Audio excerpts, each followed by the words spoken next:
All right. Well, first I want to thank Bobby Scott for just everything you are. As he mentioned, we got to go to Philippines together, so I really got to see firsthand what you get to have as a representative. I get to see him in D.C. all the time as well. How great he is in public.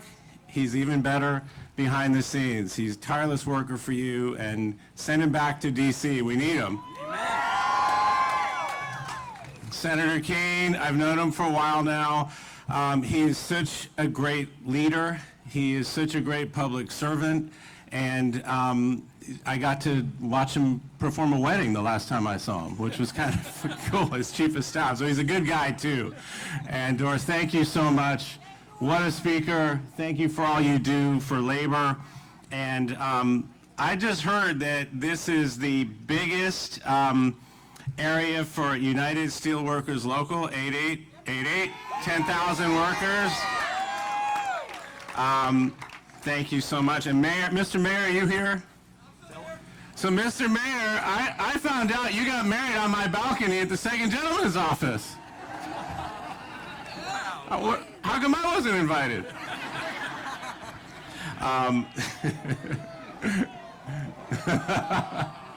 All right, well, happy Labor Day. We're all out here hustling to get my wife, Kamala Harris, elected as the next president.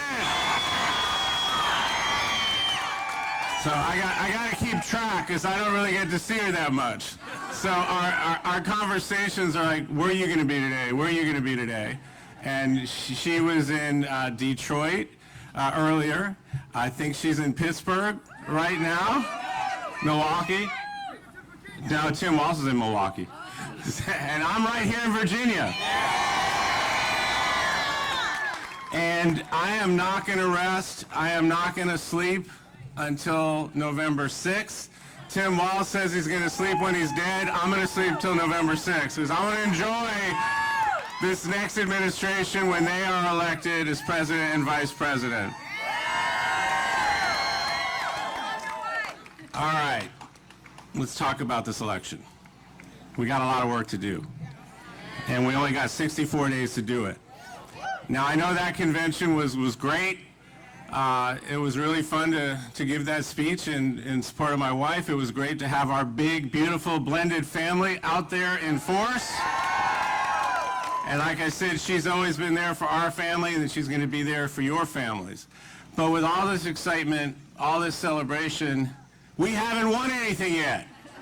So we got to turn all of this enthusiasm and the money we've raised and the hundreds of thousands of volunteers that are out there each and every day, knocking on doors, getting their friends and neighbors involved, doing what you're all out here doing today.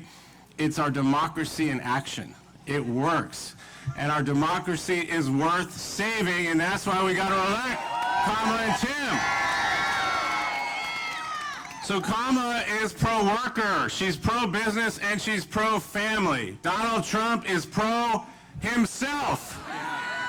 So this is a binary choice. This is an election on who better understands what you go through, what your family goes through. I think about people like my brother, who was a firefighter. He just retired, a proud member of IAFF. I just asked him if it was okay if I talked about him, and he sent me his alumni union card. That's my brother. That's who she's fighting for. Did Donald Trump make anyone's life better when he was president? No. Do you think he cares about you anymore this time around? No. Of course not. No. When you boil it down, I'm just absorbing everything I'm hearing each and every day, all the nonsense we have to absorb from the mouths of Donald Trump and his little sidekick, J.D. Vance. So you can almost boil the platform down into two words: authoritarianism and misogyny. That is their platform. That's all they got. And now you have Kamala and Tim, who have a platform of an opportunity economy and solving problems the way that Tim said. See a problem, solve a problem. It's not ideological, it's just getting the work done for the American people. That's what you're going to have with Kamala and Tim. They're also not going to take your rights away. Just like every other word out of Trump and Vance is taking something away, moving us backwards, taking rights away, making it harder to vote, banning books, making it impossible to get reproductive care, even in the event of rape or incest. That's all in there. It's all in Project 2025. And that's what we're dealing with there. It's binary election. I get to see her, not so much now, but I get to see the leader, who she is and what you're now seeing, but in the most version of herself. Just when we needed somebody to step into the breach, when the country and the world needed somebody, she was right there. And she stepped up. She's doing it for us. She's doing it for my family. And she's doing it for your family. This is the Kamala Harris I've always known, but it's the most badass version of Kamala Harris. And like I said, she's doing this because she solves problems. She sees a problem, solves a problem, and she finds practical solutions to some of the hardest problems that are out there. But it's for us. Like she said, like I've said, the only client she's ever had is the people. She's doing it for the people. Now, Kamala on the economy. She is pro-business, pro-growth, pro-innovation, and pro-worker. It's all connected. She stood on a picket line way back in 2019 with United Auto Workers. She did that. She chaired the White House Task Force on Organizing and is proud that this administration, the Biden-Harris administration, is the most pro-union and most pro-worker of any administration in history. And I've seen it because the second gentleman, I've traveled all around the country, and you could see the investments that this administration has made in clean water, clean air, infrastructure, and her plan to build 3 million new houses. We need those houses. And all of this creates jobs. All this great stuff that we're doing to make our lives better also is good for the economy and creates good, high-paying jobs. Kamala has always been driven by fairness, a fairness for everyone. And fairness looks like equal access to capital for everyone, including minority-owned businesses. Fairness looks like project labor agreements being required on the biggest federal construction projects. And fairness looks like saving the pensions of millions of union workers. And fairness looks like 1 million new apprenticeships. Biden-Harris administration delivered all that, and that's going to continue in a Harris-Walz administration. Because she knows what's good for families, it's good for the economy.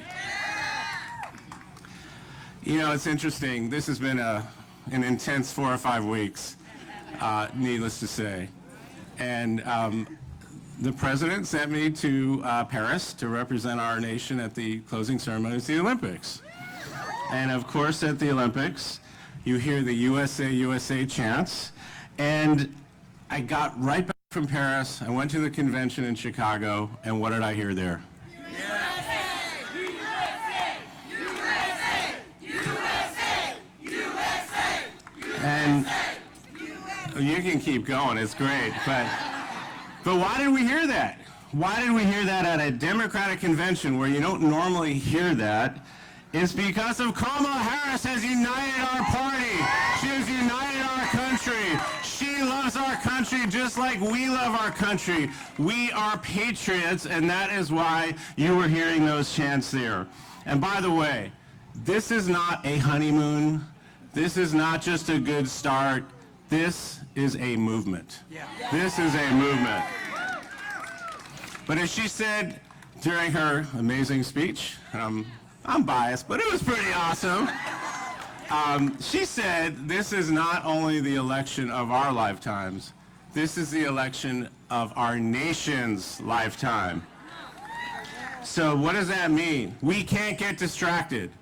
All that stuff they're throwing at us, the personal attacks, the nonsense, Do not let it distract us, because I know she will not let it distract her. I cannot say anything around the house about anything other than, what are you doing to win this election? She's not letting any of this, affect her other than 2 words: focus and discipline. Focus and discipline. That's all we're talking about when we're having our coffee. Briefly, it's like, get back out there and let's win this election for all of us. All right, so like I said earlier, we haven't won anything yet, but we can do this. We can do this, but we got to run like we're 10 points behind. So on November 6th, we'll be 10 points ahead. That's the way to do it.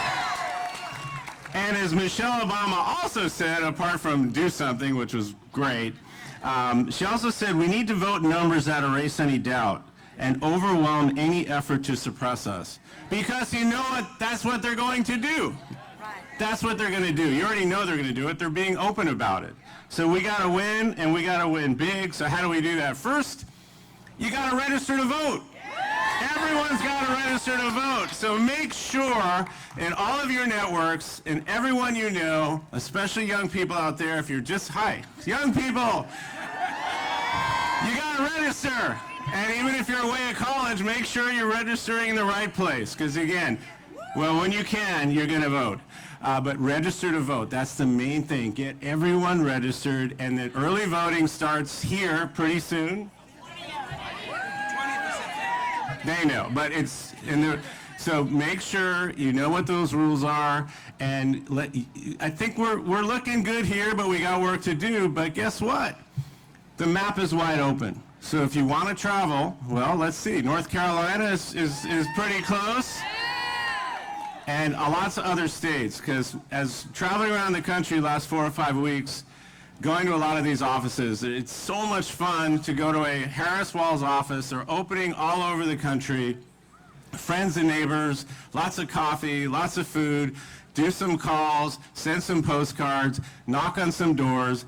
That's how we're going to win this thing, by getting everyone to register, by getting out there in each and every one of these states with focus and discipline and a lot of hustle. And we got a football coach on our side, so he's going to pushing us, and I told the coach, I'm going to crawl through shards of glass, I'm going to knock through walls and knock through doors until November 6th, when we can say, President Harris and Vice President Long.